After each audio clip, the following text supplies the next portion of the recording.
Ladies and gentlemen, welcome to the MJM show. Once again, my name is MARKIA and this is Jungimaster. And we got a special guest in the building. He goes by the name of PAPI. What's good, PAPI? You good? I'm good. Now, if you don't know about PAPI, he is one of the up-and-coming artists from Melbourne. In my opinion, he's one of my favorite artists right here. And he's dope as heck. So, man, it's real good to have you here, man. So you're from Zimbabwe, yeah? Yeah. How long you been out here for, man? I've been here in Australia for about 5 years. Dope. And how long you been doing music for?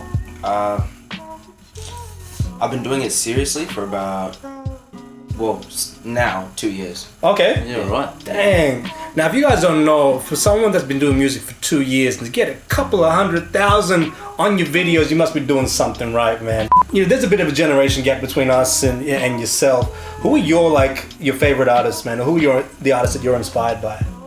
I'm inspired by different artists in different ways. So people who made me who inspired the way I come up with a creative flow. Yeah. Probably some of the new wave rappers like Ski Mask, The Slump God, XXX Tentacion, and old guys, Busta Rhymes. Okay. So those guys, they inspire my flow. Dope. And then when it comes to content and things like that, I'm more of a Drake. Okay. Yeah. Okay. When you say content, do you bring it from within or your personal experiences and things like that? Personal experiences. What I do is I like to get personal experiences, and with my page, I also use it to actually help some of my fans. Yeah. Like with things that they've gone through. Yeah. Nice. So I get some of what's happened to them and combine it. Yeah. And then so that it reaches a bigger crowd. Can you give us an example? Example would be "Love's a Drug." Yeah. Right. Basically, in that song, it's my experience of course, being in a relationship with someone. Yeah. And even though that person is like poisonous for you, you and they've hurt you before. Yeah. And just them wanting you back, you come back running again. You know what I mean? I think we've been there before, Mark. Yeah. I think Hey, let's not get started. Let's not get started. Man, I can see you laughing, man. Don't be doing that. Man, so you mentioned a few guys. I know, I can never say this dude's name properly. XXX Tentacion. Yeah. Man, that is the what? No, forget about his name. But man, what I've seen in this new generation, man, especially with hip hop, is that there's a lot of young dudes that are coming out, content-wise, just really depressed and really anxiety is a big thing. Kind of Xanax is a big thing, and taking pills and all that. How do you feel about the current state of hip hop and just the content of what people are speaking about right now? With what people are speaking about, I feel like it came from. Okay, for example, we've got Lil Wayne. He did all the drugs that these new artists are doing. Sure. He's definitely done them. And that, you being a kid, these guys were kids when, Lil Wayne was killing it. Because you look at Uzi, all those guys, they're about 20, 19, around that age. Yeah. So just a little bit older than me. So you get, looking up to people like that, you will start trying out some of those things. For sure, yeah. Yeah. So I feel like them trying out those things, but also, how can I put this? If you see their interviews, it's usually them being sort of that kid that no one used to talk to, no one used to hang out with. Like Lil Yachty, he was one of the only kids in his school with red hair. Yeah. And he's black. Yeah. You know what I mean? that haircut is a bit weird, man. Yeah, exactly. It's not as good as yours, bro. That looks pretty sexy. I'm glad I'm in the middle of y'all too. yeah, that's cool, man. Same-sex marriage. Yo, pause. So here's the thing, man. I think you're 100% right. I think I read something today that said that Lil Wayne had inspired a whole generation of rappers. It was Lil Wayne and Kanye have been the guys that have just kind of spearheaded this new wave of music. Right now, where do you feel in the next 5-10 years, where hip hop will go? Right now, as far as content, like I was saying, people are talking more about how depressed they are, how down they are. One of the things that I feel as our generation, they always said this, we were the generation that were the pushers, but now we've got the generation that are the users. You know what I'm saying? And I think, we also have responsibility in that same way, that maybe we have kind of like built an environment where this stuff can actually exist. Where do you see it going from here? From here, Yeah. I think from this point, I feel like someone else is gonna come and also have another thing that they want to push. Right. And then we'll have another pushing generation after this. Yeah. And then from there we'll have another user generation. And I feel like that's how it continues. Yeah. Smart. That's smart. Man, I want to talk about some local issues, man, to be honest. Yeah. So, you grew up in Melbourne the last 5 years, you said. How has like the actual, these recent events with the Sudanese affected you in terms of your career, your life? How has that experience, like, what kind of experience have you had there? To be honest, the first time I moved to Australia, actually previously I lived in New Zealand. Yeah. That's where your accent comes from, or? Yeah. It sounds American, man. I don't know how you guys. I've been to a lot of places, so you kind of just Nice. Universal language. Stuff. Yeah. When we were in New Zealand, to be honest, I'd never heard of a Sudanese in my life. And I came here, and I remember I was told, the first week I got here, someone asked me, "Are you Sudanese?" Yeah, right. I said, "No, I'm Christian."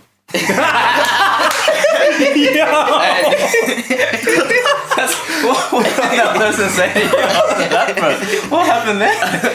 So he said no. I felt stupid, but he said no.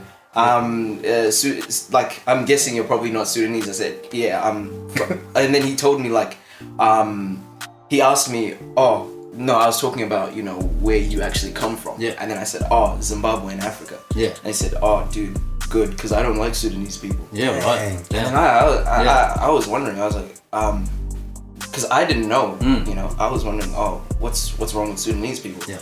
It's like, oh, they're these tall, dark people, and they like to hurt people, steal things like that. And I was like, damn, stay away from that, Yeah. And I actually met one when I was going to like a shopping center with my friends, and we were on the bus together and we were talking.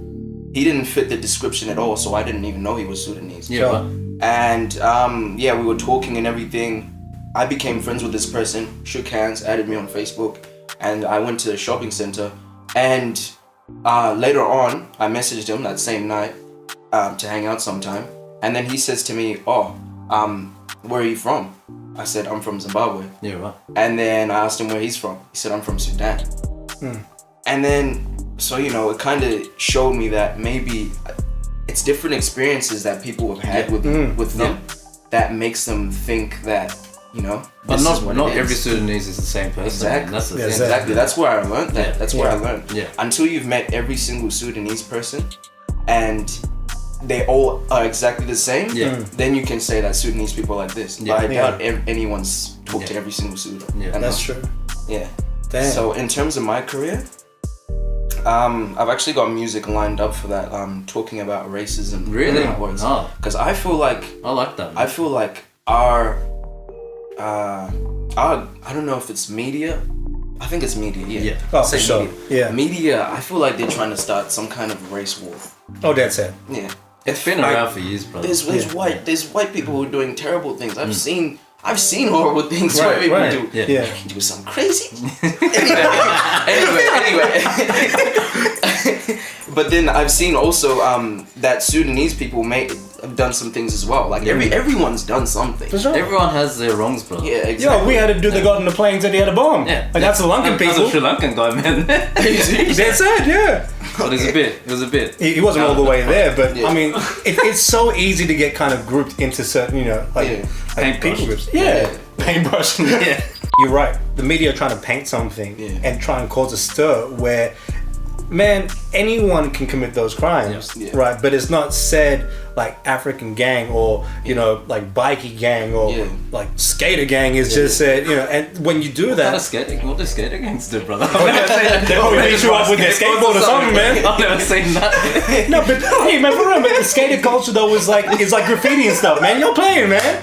Are you that No, serious? I'll give you that. All right, Hey, come on, man. Sorry, I'll give you that one. Man, I have to break this down. No, look, we'll get back to the subject. The skaters were the graffiti artists. Yeah. Right. The bikies were the tattoo artists. Right. And we were the curry artists. I don't know, man. I know what we're famous That's what for, they bro. call us, bro. I know what we're famous for. Oh, dear. Have you experienced like for yourself that people have also kind of grouped you into the same category sometimes? Yeah, a lot, absolutely. When I go to shopping centers, or like even if I'm going grocery shopping or anything, I oftenly get followed. Really? People, yeah, all the time. Even my little brother. My little brother went to JB Hi-Fi with his friends, and they were just looking around. Right. But they were getting looked at as well. Yeah. Like the guy literally comes from the door, was following them. So my little brother says, what they did was they kept walking around in circles, coming out, coming back in, walking around in circles, coming out, just to annoy the guy. Yeah. Because you're a racist idiot. Yeah. So basically, they kept playing with him, and then the last time he walked out, the guy was just dead staring them. Yeah. I was thinking, it's not your responsibility to do that. You don't have to do that. Wow.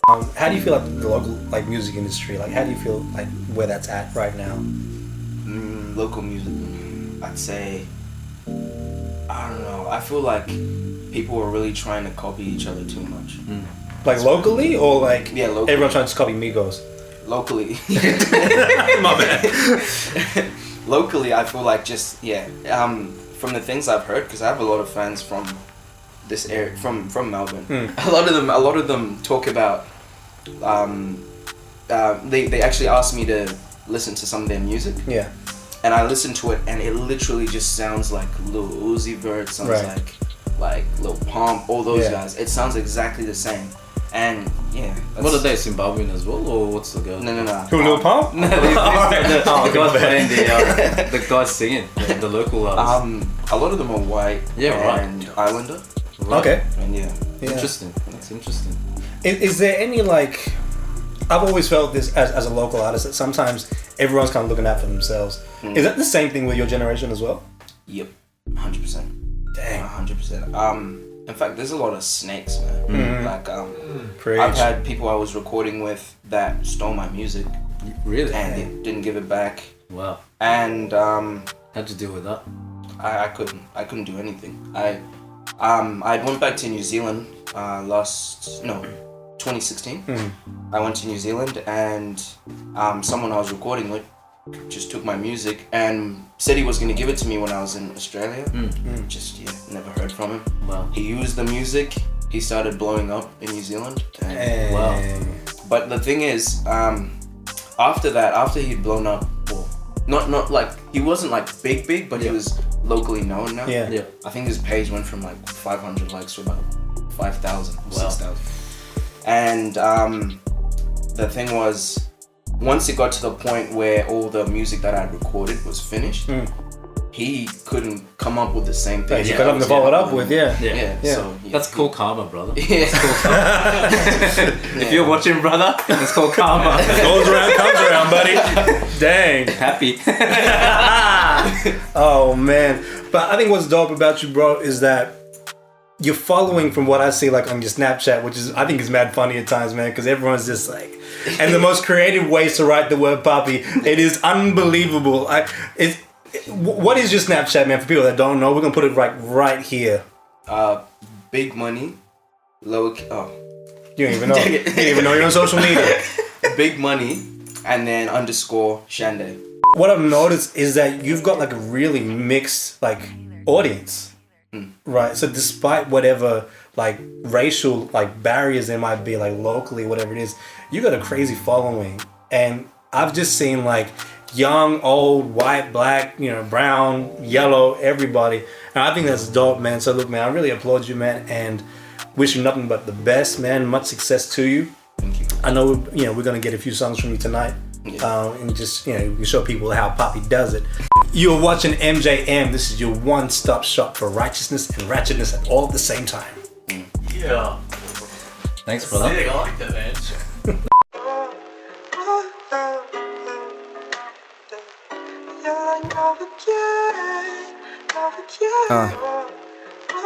Papi, let's get it.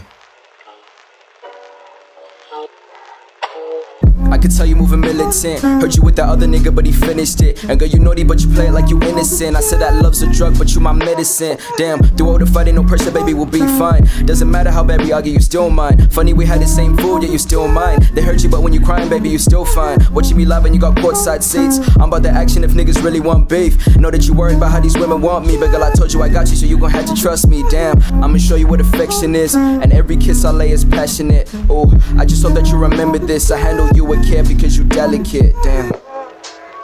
Yeah, baby, you're all I see. I think we're meant to be. Feel like it's destiny. Yeah. You gave it all, so I gave mine also. Yeah.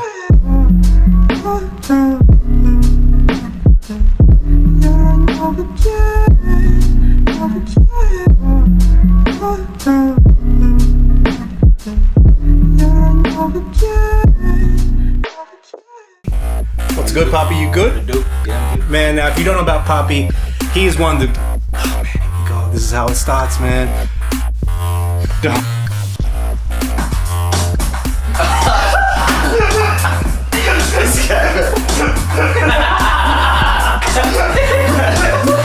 Ladies and gentlemen, welcome to MJM for another week. I'm your host, Markia, and this is... Jungie Master, welcome to the show, guys.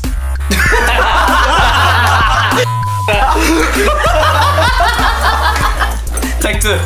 One line. One line. His name. Look at the show, guys.